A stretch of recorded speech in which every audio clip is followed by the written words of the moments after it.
Today on CityCast Denver, all eyes are still on demonstrations against ICE in Minneapolis, but what about the Denver protests? Are they growing or shrinking? Me and producer Paul Caroli discuss the Mile High City's appetite for pushback against Trump, what the Broncos have to do with it, and new revelations about Palantir's role in it all. Plus, taxpayer money being used to cover pet deposits, happy hour hacks, and more news of the week. Today is Wednesday, January 21st. I'm Bree Davies, and here's what Denver's talking about.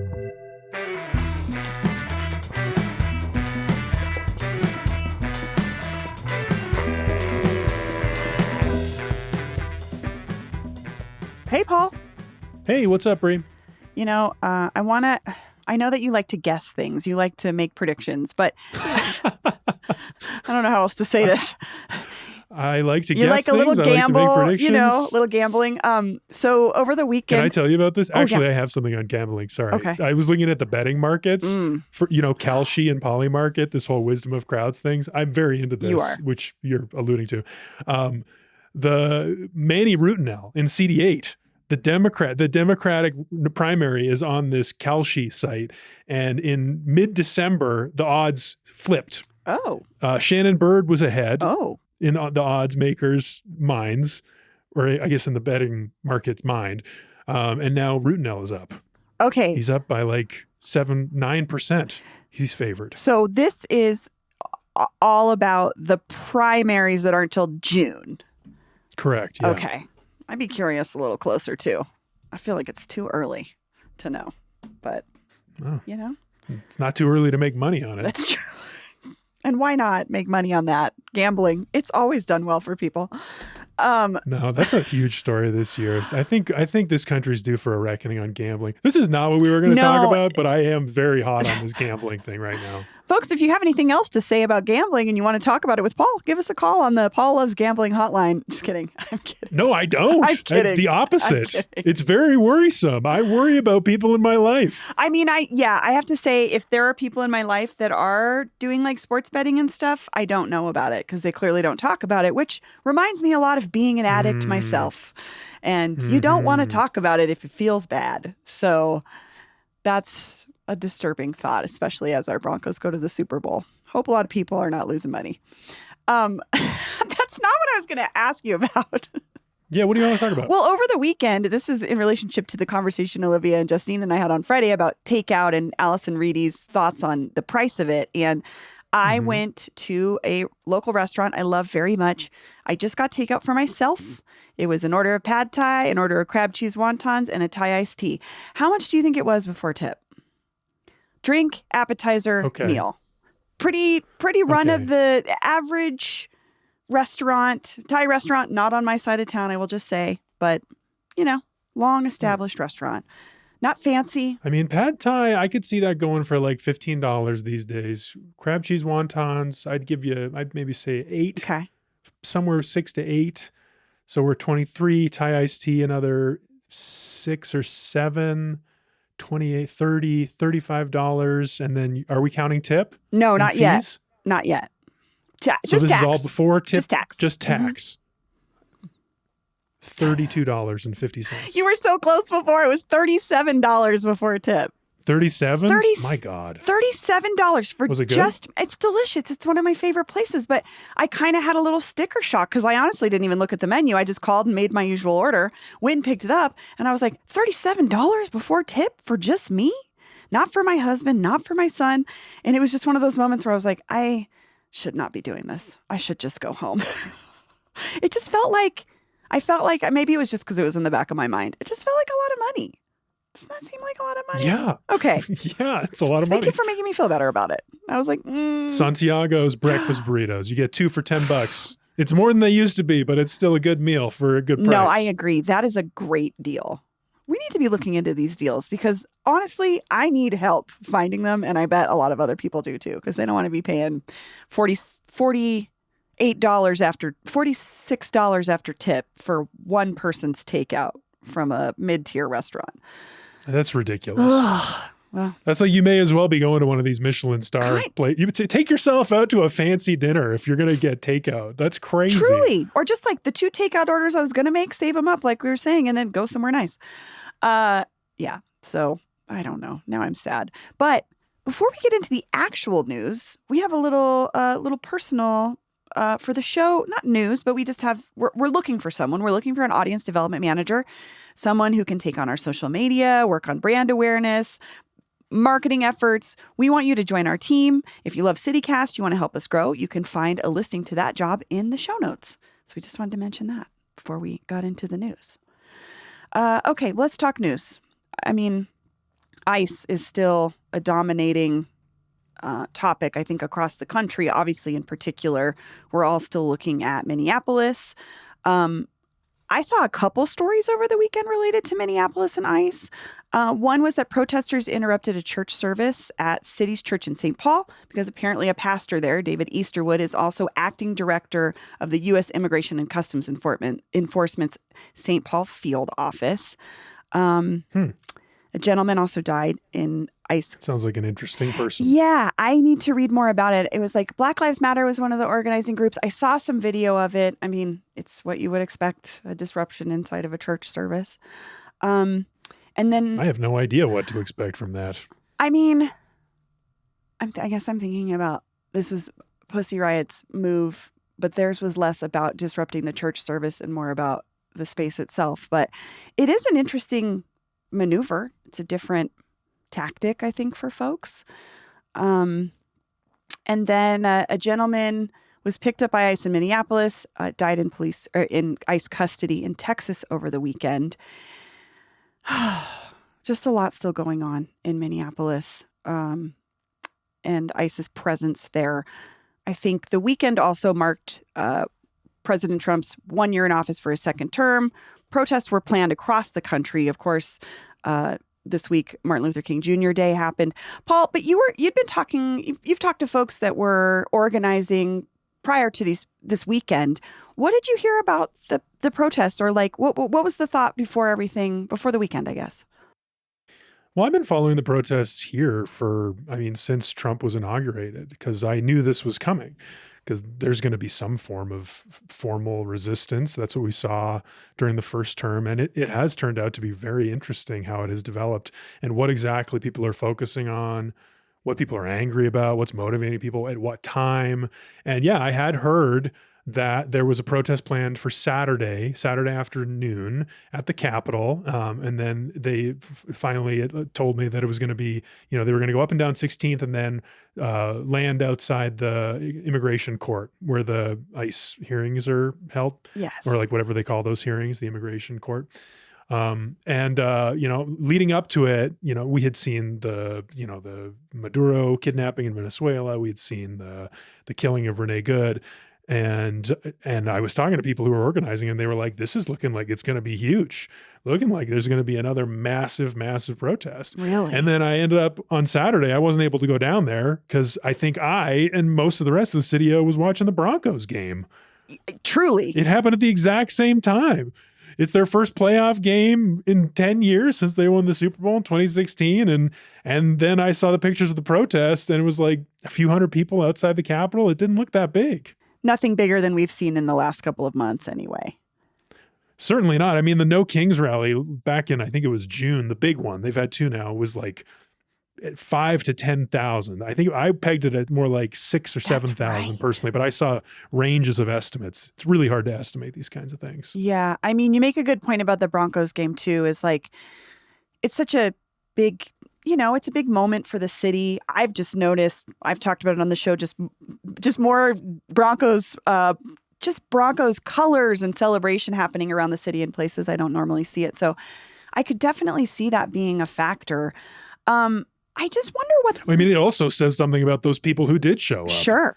I mean, I get that not everyone is a football fan. Like, it's not the monoculture, it seems, this team. Yeah. But the fact that many people did come, it just shows what the priorities of the city are, really, I guess I wish it had happened at a different time that didn't conflict with this. Yeah. Because it would be better to have a sense of how this movement is growing or not.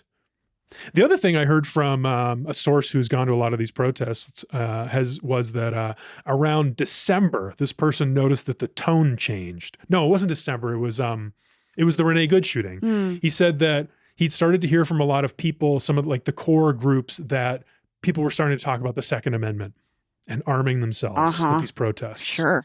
I know a group that's doing gun safety training this week, I believe. That's not a group I can't remember who it is, but it's someone that I would not have expected to be talking about that or at least addressing folks that maybe are on the periphery or had just started protesting. I think that's the thing I've noticed is some of the folks in my life who have started really showing up for the protests in the last year, the Renee Good shooting really changed things for people. It truly felt like that was a turning point where, okay, if ICE agents aren't on the same page legally as I thought we were supposed to be when we're protesting, I'm too afraid to go out. And I wonder if that's part of why Denver's aren't growing. But I don't know. I do think that the Broncos game is one thing, and I don't want to pin people as like, this is not a priority for them, but the Broncos don't make it this close to the Super Bowl that often. So I can see where, I don't know, people also maybe just wanted a reason to feel like celebrating. It's hard. I just don't want to moralize about this in a way that makes people feel bad either way, because I think people do care, but they're also afraid. They're just also afraid. Yeah, I think people feel all sorts of things. Yeah. There was an interesting story, too, in Minnesota that there's faith leaders and community organizations calling for a strike and an economic blackout on Friday. I wonder if something like that would be motivating in Colorado. What do you think? I'm not familiar with that. Tell me. Well, they were calling for a blackout, like, again, a strike. Folks just not going into work. Like some labor unions have been advocating for it. No work, no school, no shopping in an attempt to de-escalate ICE activity in a given area. Because that's another thing that folks are reporting in Minneapolis, at least, is some businesses are worried or concerned about ICE activity, so they're just not opening at all. So if it was sort of a coordinated effort, I wonder if that would send a bigger message, because that's the point of a strike, is to send a big message. And I don't know, I wonder if something like that could happen in Colorado, but I don't see why not. Yeah, I don't know. People would have to be very motivated. Yes. Yeah, that's true. Well, Governor Polis had his final State of the State last week. What was his tone on ICE in this speech? Well, I thought this was interesting, and I got to give credit to the Colorado Sun for pointing this out, because it seems like Jared has changed his mind on ICE in the last year. They pointed out that his comments on immigration enforcement in his 2026 State of the State were very different from his 2025 State of the State. And I pulled up some quotes from those two speeches. And there's one specific thing I think he changed his mind on. So in 2025, he said, "In Colorado, we have zero tolerance for those who commit violence, whether they are American citizens or not. I hope that President-elect Trump and Congress work together quickly to secure the border, stop human trafficking, and stop the illegal flow of guns and drugs." So, and then he was like, "We welcome more federal help to detain and deport dangerous criminals." I forgot this was said before that. Trump took office. Yes, it's hard to imagine now, but this was his tone. He was game for it. I mean, we've seen Polis try to toe the line here of like being willing to work with the federal government under Trump on certain issues where he pushes back on other issues. I mean, we're seeing this now with Tina Peters, sure, the disgraced election official who was convicted and is now serving a 9-year prison sentence for tampering with some elections systems. So Polis now says that he might agree with Trump that sentence is a little bit harsh, and he seems to be considering commuting that sentence and letting her out of prison sooner. So that was what Polis said a year ago. Mm-hmm. Now, this year, he says, quote, "Tearing families apart with a costly and often cruel immigration agenda is not the Colorado way. Today, nearly 75% of people who are being held in immigration detention centers have no criminal history. And in America, in 2026, a culture of fear and chaos has too often meant families debating whether they can go to work or send their kids to school out of fear that they won't come home."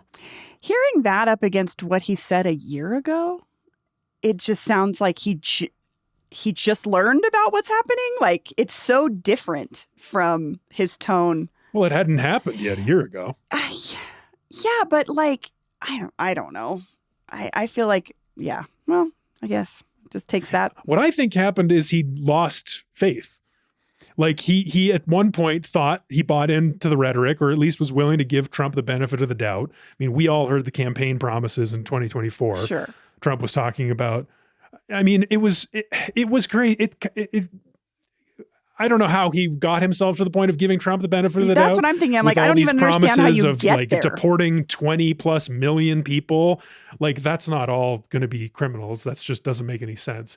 But he got himself there a year ago and he changed his mind. He must have seen the effects of this, or he's listened to enough people in his party that have been complaining about his recent comments on this issue and others. And he's decided that he actually needs some of these allies in the legislature still if he wants to advance the last few pieces of his agenda that he wants to do. Like, he still has a lot of big ideas on housing and transit. I mean, we've talked about the Front Range Passenger Rail. This is going to be a big year for that. That's a project that relies on federal funding though as well. So like, it's a balance, and he's going to need his supporters here. He's going to need the Democrats here in Colorado. And he's also going to need, probably he's going to need the federal government. It depends on the issue, though. I mean, some of these things he can do himself. Yeah, for sure. So, there was this line, you quoted part of this line, but this line caught me. Ripping away critical food and health access is not the Colorado way, capitalized Colorado way. Tearing families apart with a costly and cruel immigration agenda is not the Colorado way. I don't know if I know what he's implying by the Colorado way. Is this just like our mindset? What do you think he means by the Colorado way? It was like a rhetorical device in the speech. Okay. I can pull up the context, but he had a whole... This was a whole This themed. was like his... Okay. Yeah. Okay, I was just like do the we have a Colorado way I don't is- know about? We have the Denver way now. That's the 16th Street, formerly a mall. You know what I looked up, actually? I wish I would have talked about this earlier, but since Denver changed the name of 16th Street Mall to 16th Street and then gave it the secondary name, the Denver Way, if you look up the Denver Way, there is a street in Longmont that is called Denver Way. Sure. I mean, I grew up That's on a like Honey the Way. name of the street is it's a Denver Way. The Denver Way is like a place in Longmont. I kind of want, next time I'm in Longmont, I'll go take a picture of it. I thought it was so funny. It's such a weird, to me, I was talking about 16th Street the other day and I had to reiterate, I meant the mall because no one knew what I was talking about. And it's like, they took the mall. I don't know. That's a whole other story. Well, who knows? The Colorado way. Sure. Last part of this story, I think, is the Palantir of it all. There's new reports of how ICE is gathering data about people, and it involves this surveillance tech giant that is headquartered right here in Denver. What is the latest on this tech that ICE is reportedly using? Well, we did get an interesting revelation, but I'll tell you, the connection I see here is, we haven't seen these big protests. We haven't seen economic strikes. We haven't seen paramilitary marching through the streets in shows of force, and like we were seeing in Minneapolis. We haven't seen that in Denver yet. I think, unless we do see a sustained ICE activity in Denver, the thing that could spark that is Palantir. Palantir has been sparking protests. They've been outside the Palantir offices for months. They're not big. Last one I was at in Cherry Creek at their new offices was maybe 50 people, a few dozen people, not that many. But, this revelation, I think this is going to motivate some people on the left, because we know actually at least one specific way that Palantir is supporting this anti-immigration crackdown. And that's you. And we know it. Yeah. So what is this? Well, we know it thanks to this 404 Media got a scoop, and I've got the details from the Electronic Frontier Foundation. But apparently Palantir has been working on a tool for ICE that populates a map with potential deportation targets, brings up a dossier on each person, and provides a, quote, confidence score on the person's address. And then ICE is using it to find locations where lots of people it might detain could be based. So this is part creepy.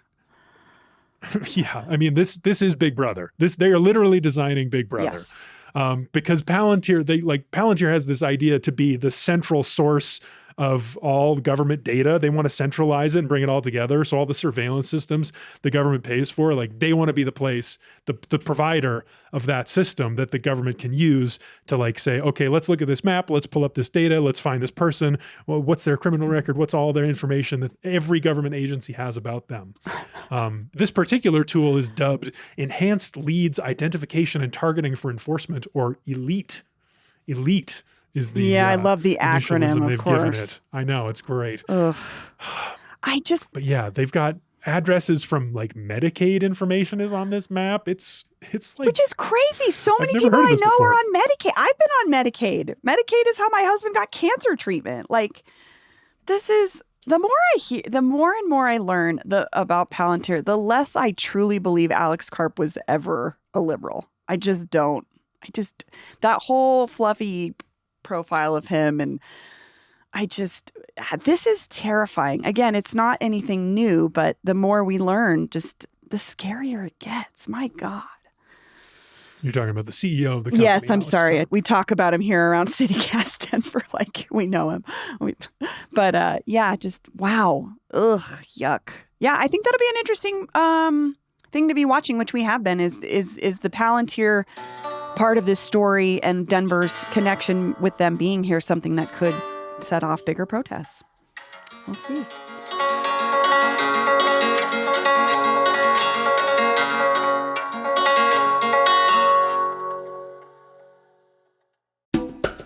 Did you know CityCast Denver has a perks program? Every week, we're highlighting some standout deals from our favorite businesses in town to help you support local and save some money. It's a win-win. Here are some highlights from this week.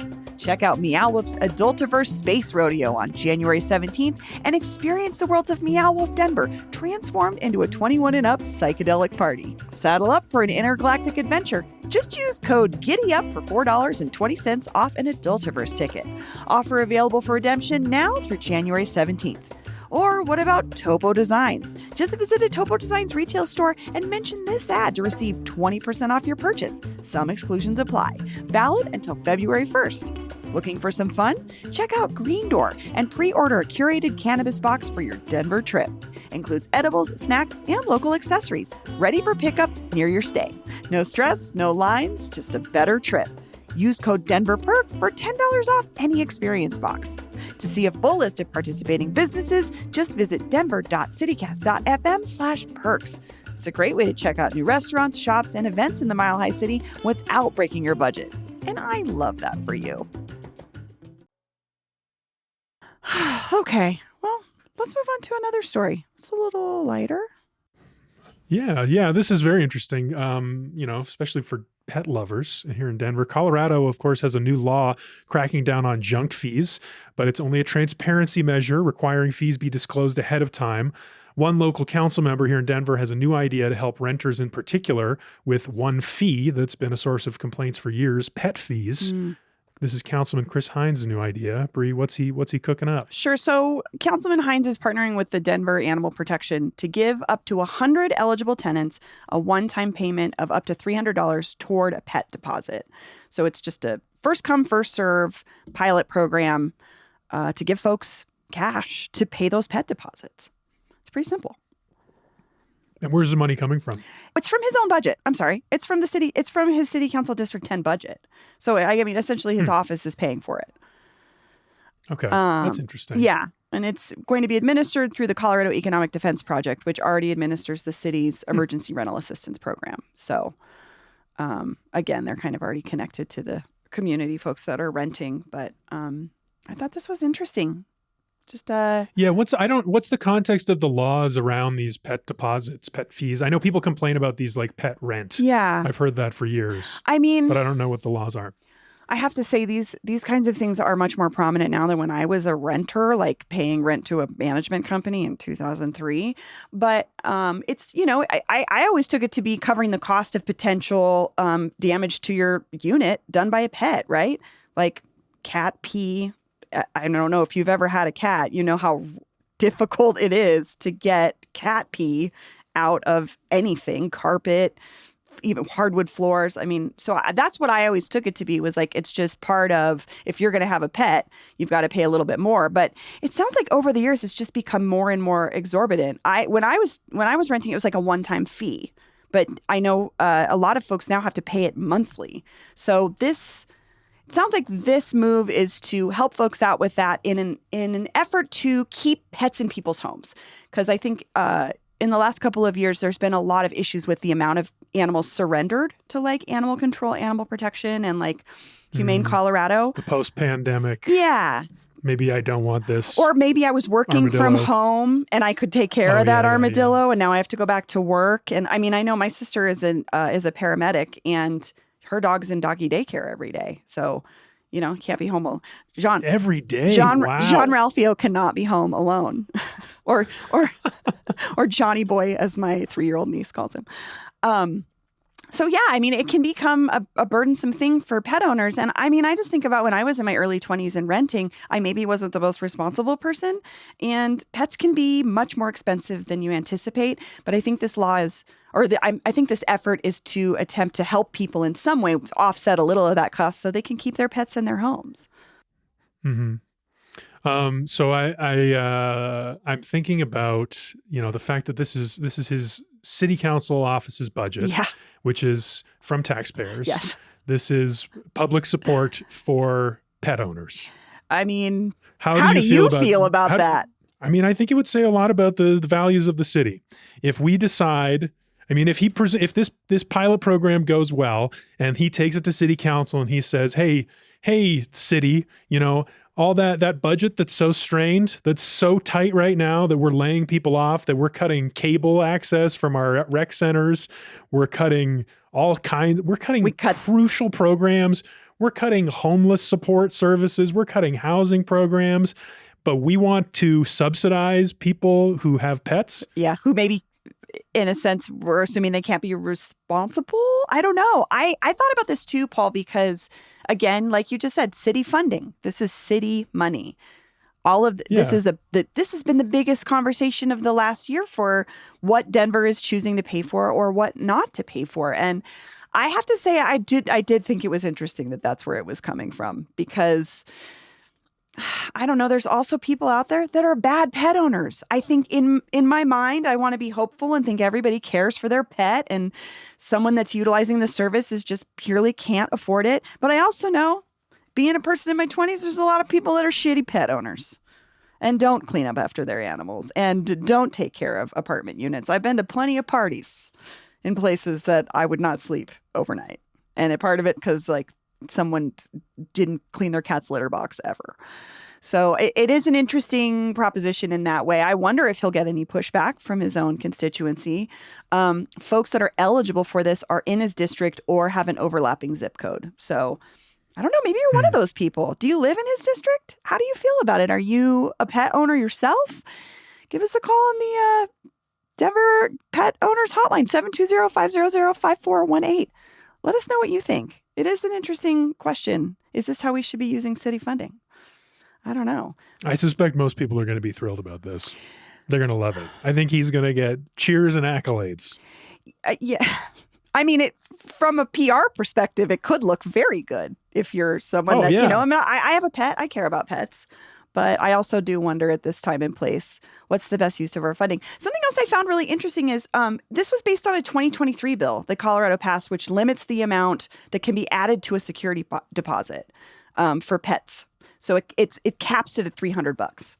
So this is sort of, I guess, aiming to go in conjunction with that law, is to help folks with that. So it's not really about, there's no pet rent. It's the security deposit in case a pet causes damage. Yes. For this, yeah. Yeah. But I know I've heard of pet rent, that people are paying pet rent additionally. I never had to do that. So, I don't know. We'll see. I mean, I think the interesting numbers thing to look at, and I don't know if they could really drill down this looking at, okay, in the next year, the folks that accept, if this program was, quote, successful, did that mean less animals surrendered? I don't know. That'd be really the question. Is it keeping animals out of shelters? We'll see. So we always love to hear from you about the things that you're thinking about, responses to things we've talked about on the show. And we have a text. We have a text from Jules. Paul, do you want to read this text from Jules? So text from Jules. Jules says a couple of points on the takeout conversation y'all had on the Friday show. Number one, go in to Takeout. Place your takeout orders at the establishment's bar. You'd be surprised how much less hangry you feel with a drink in hand. And since you're not being bombarded by an app to do add-ons, I tend to spend less. Okay. But this philosophy only works if you have one drink, not two. Then you're effed. At least you probably made a new friend. I love this recommendation. So Jules is saying, go in, sit down at the bar, order from the bartender. Don't use the app because that's where they upsell you. And I do have to say from experience, working at my beloved Chili's, all of our to-go orders used to go directly to the bar. And those guys do not want to sit there and take an order. So they'll do it as fast as they can. They are definitely not going to upsell you on anything. They're just like, what do you want? Da-da-da-da-da. Put it in. The bartenders are? Oh, yeah. Because they want to hang out and serve their customers. They're not making a big tip on takeout orders usually. They're making money on their customers that are sitting right in front of them. So if you make an order with them, at least in my experience, they're like, cool, done. All right, let's get back to talking and I'll serve you a drink. So that's a great little hack. I love it. I like Jules's laid back attitude. Just like roll with it. Make it work for you. Yeah, have a drink, but not two. Jules's other advice is happy hours. Eat early and be in bed by 8, all at a discount. Girl math is mathing, but happy hour deals are hard to find on establishments' websites or on Google. I agree. Yes. I would love to hear more suggestions if you haven't already done this podcast. I mean, we should do that. That's a great... Do a little happy hour list or happy hour roundup. Your favorite ones. Absolutely, because the other thing I do is I'll check their Instagram. That tends to be more updated usually for some places where they will share their happy hours, but it is still a thing that's often better found at the restaurant itself. I love that. I wonder why that is. They must change them a lot. It must be like to try to be flexible. I think so too, and I also just think happy hour always feels like one of those things where like if you slide in and they've got a cool deal, it's not necessarily for people that are planning like she's recommending, I think. But that could be you, You could be the guy that goes in from, 4 to 6 for buy one, get one sushi rolls or something. I love this idea. Are you alluding to a specific place? What's your spot? I feel like Hapa has a good one. I can't remember what it is, but I've hit it a couple times when I'm in Cherry Creek. I'll walk over to the Hapa over there if I'm shopping in the middle of the day and get there. I know they've got a good happy hour. But the one that I think of is Cart Driver, the pizza place in Rhino. It's like is it still a happy hour if it's late night? Oh, They've got a great deal. You can get like a cheap margarita pizza, like less than $10. And I forget what drink they do with it. I never get it. Yeah, It's good pizza. I think so. Like Hapa has it on their website. They have a night owl happy hour and an early bird. So Friday and Saturday from 10 to midnight, 2 for $12 sushi rolls, discounted appetizers, discounted sake, house wine. They got all kinds of things. And then they have the everyday 2:30 to 5:30. Oh, you can do their online happy hour. That's a hour less. It's 2 to 4:30 early bird happy hour. You can order a happy hour to go. The more you know. Hapa? Yeah. Good. I've had good times there. I like it. I love that place. Not a sponsor, just good deals. We were there last Great week. people. We did have a team lunch there last week. Let us know. What are your happy hour hacks? What are the spots that you always hit that have some kind of a good deal that you like, that gets you out of the house to go for it? Give us a call on the Always Happy Hour hotline, 720-500-5418. Again, like Jules said, you can shoot us a text or leave us a voicemail. But I think we should start collecting data here, Paul. I think a best happy hour. I want to hear it. Best happy hour show is in the works. I love it. Please call in. Please. Oh, great idea. Well, thanks, Paul. See you next time. That's all for today here on CityCast Denver. If you enjoyed this show, why not take a minute to tell Palantir CEO Alex Karp about us?